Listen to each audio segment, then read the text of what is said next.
What's up, everybody? This is your boy Chris Surratt bringing you another edition of the Car Concierge Show Weekend Review.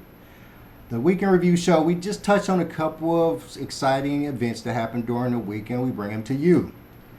First off, of course, we're going to start with sports and jump on an awesome UFC 303 event that happened last night in Las Vegas.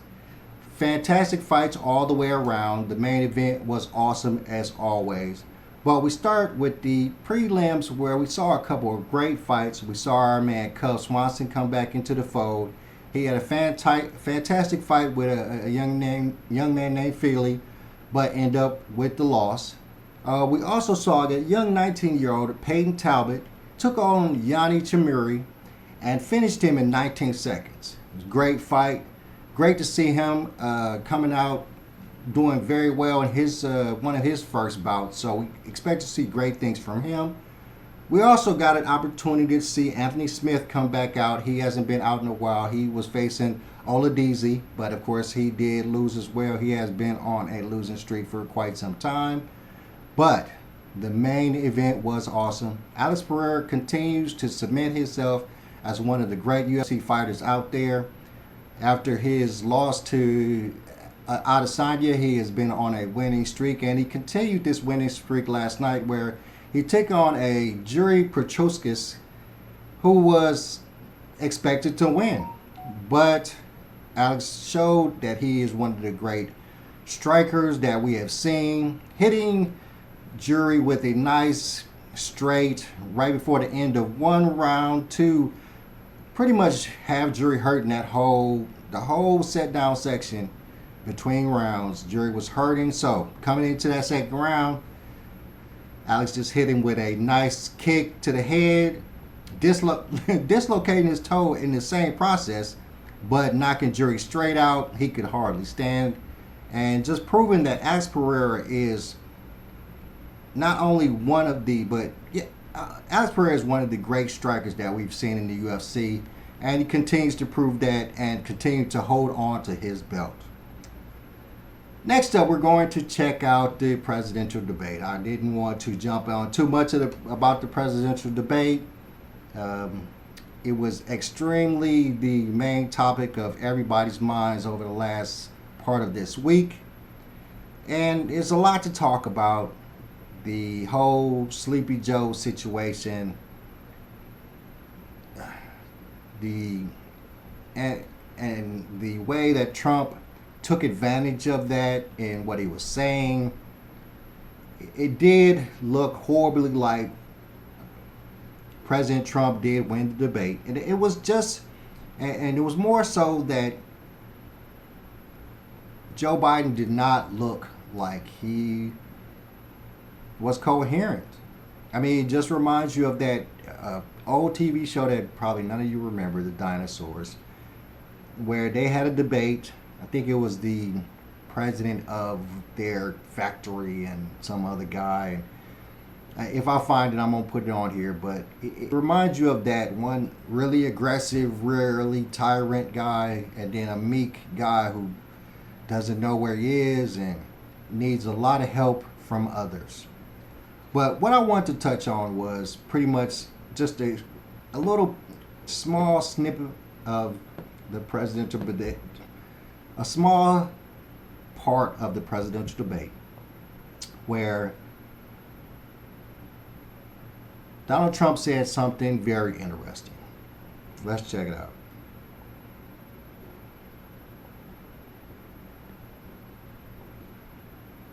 He caused the inflation. He's blaming inflation, and he's right, it's been very bad. He caused the inflation, and it's killing black families and Hispanics.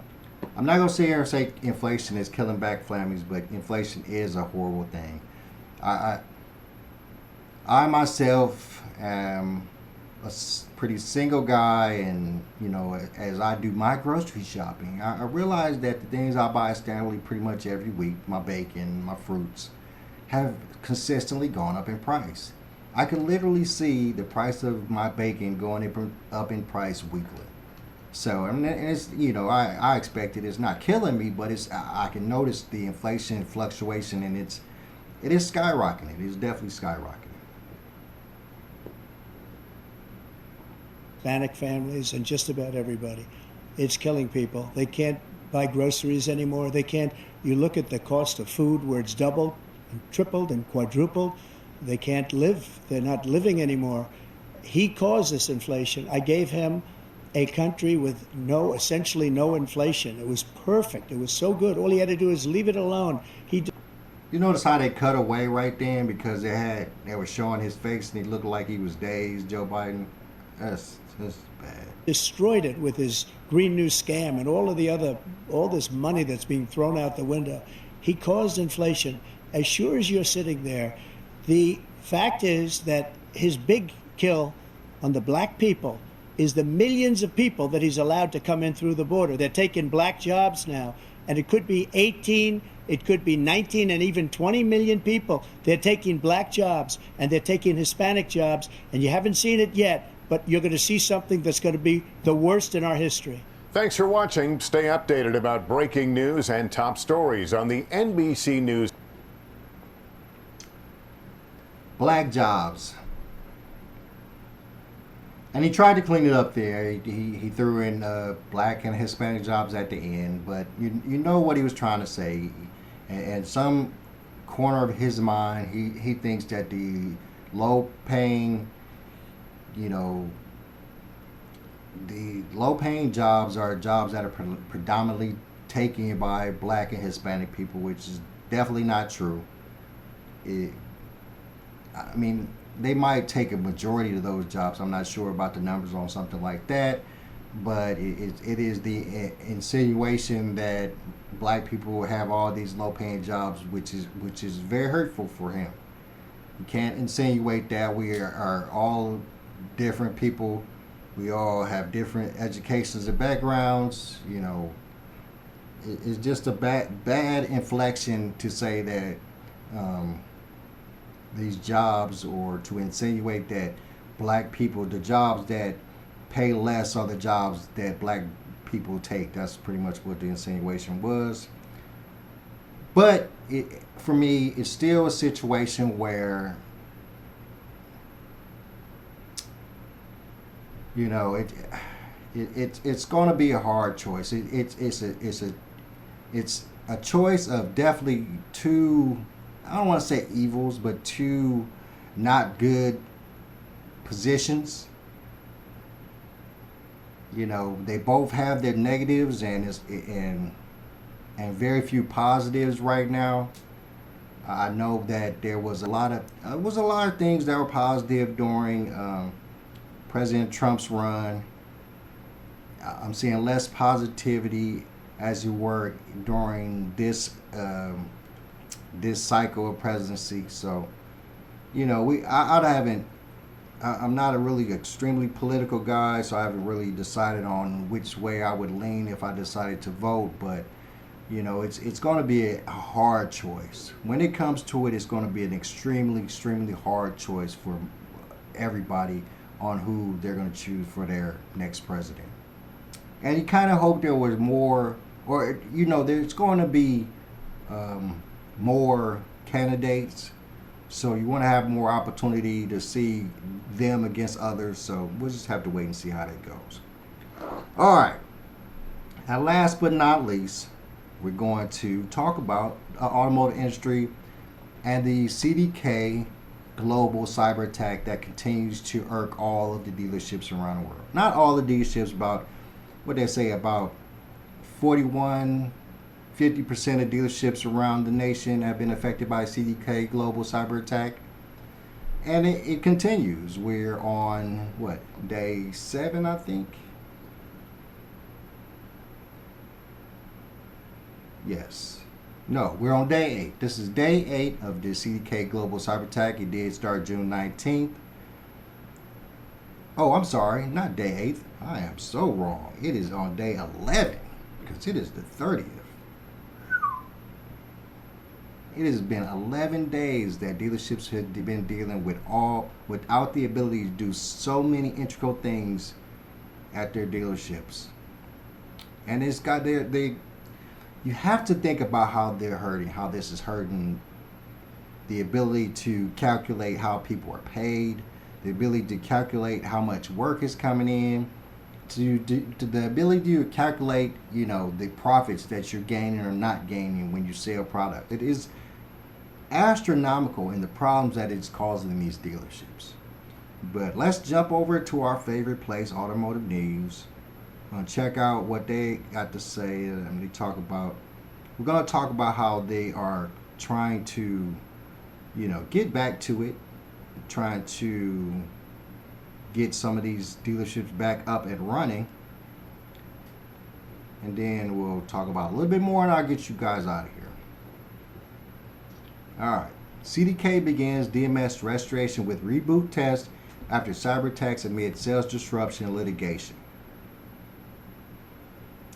Alright, I'm going to read this real quick. The CDKGlobal Cyberattack aftermath took a positive turn June 26th after what the company said was a successful test reboot of a small group of dealers. I'm going to touch on that in a second. But the fallout from the crisis is spreading. The president of one of the CDK's rivals, Dominion DMS, said several auto manufacturers informed her that Dominion and all of its U.S. competitors will be audited for their cybersecurity practices over the coming months. Also, an independent collision repair shop in Illinois sued CDK, alleging the cyber attacks against the company made it difficult for the body shop to order parts and conduct business. That is so true. That is exactly what I'm going through, but I'm still conducting business. Use OEM parts, aftermarket, don't care. Ominously, a new market forecast predicts the June 19 attacks and resulting turmoil could reduce June new vehicle sales by about 100,000 over the previous year. So, I wanted to go to USA Today real quick.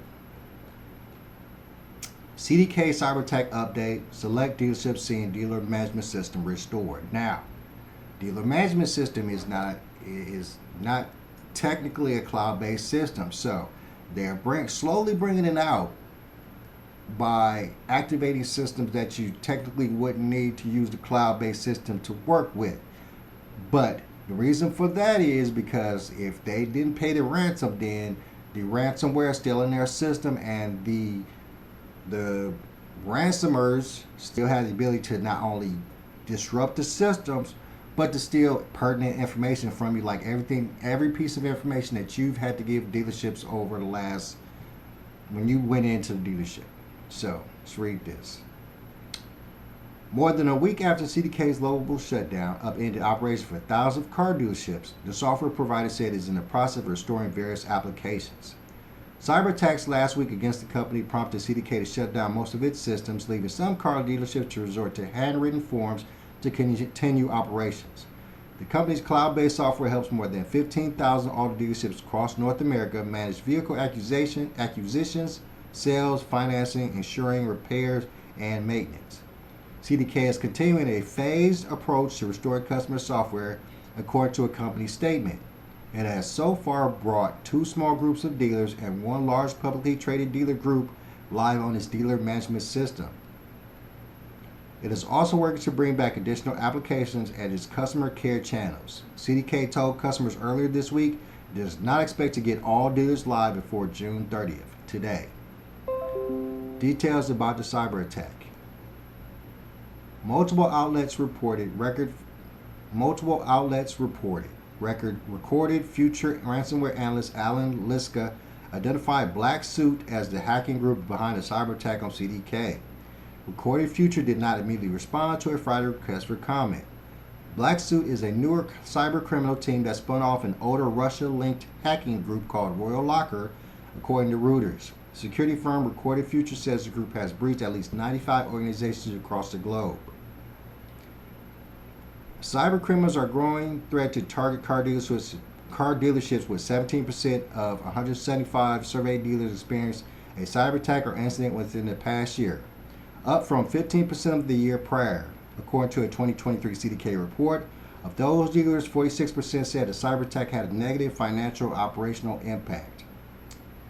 Dealerships have been an attractive target because of vast amounts of sensitive customer data they hold. From credit applications to customer financial information, dealerships hold a treasure trove of information to hackers, according to a 2023 article from insurance company Zurich North America. In addition, dealership systems are often interconnected to external interfaces and portals such as external service providers. According to the report, and many dealerships lack basic cybersecurity protections. How are dealers being impacted? Dad Sot, whose family owns dealerships in Michigan, told the Detroit Free Press that shutdown had a dramatic effect on all 5 of his dealerships.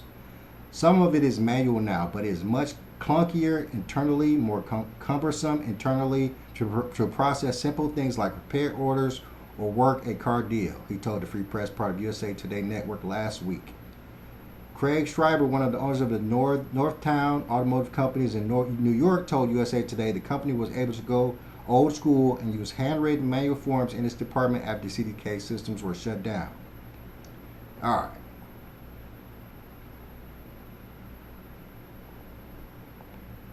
And this will, my friends, continue to be a major, massive problem for dealerships, for car purchasers, for people who need repairs on their vehicles, for everybody. For people who need parts like me and my collision center, it's just going to be a problem. It's slower. Deliveries are not coming in on time. Of course, for the dealerships, cars are not being sold on time because you have to go through so much paperwork, so much processing. And then the truth is that once it's all said and done and these systems are back up and running, you have to input all of this new information that you've gathered while the systems were down. You have to input them into the system. People are not getting paid correctly. People are not getting their checks on time because some of these systems were writing the checks for their employees. This is a very, very bad situation, and I can't stress how much it is going to affect everybody.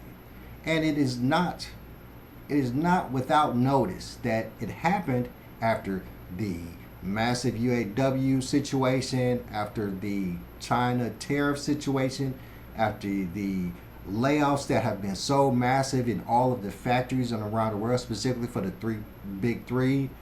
It is not gone without notice that it is also happening with Stellantis is having major executives leave its ranks because they know something that we don't. They might even know about this attack before we did. Who knows what these people know? Because they're definitely not telling us. Even CDK Global is not taking its time to break down what is happening to them. They have not told us if they've paid the ransom. They have not told us when any of these systems will be back on. They are just apologizing. They're messing with a couple of places, trying to get them up and running, and really doesn't look like they're as successful as either because they would have said something. This, my friends, is bad. Nobody's paying attention.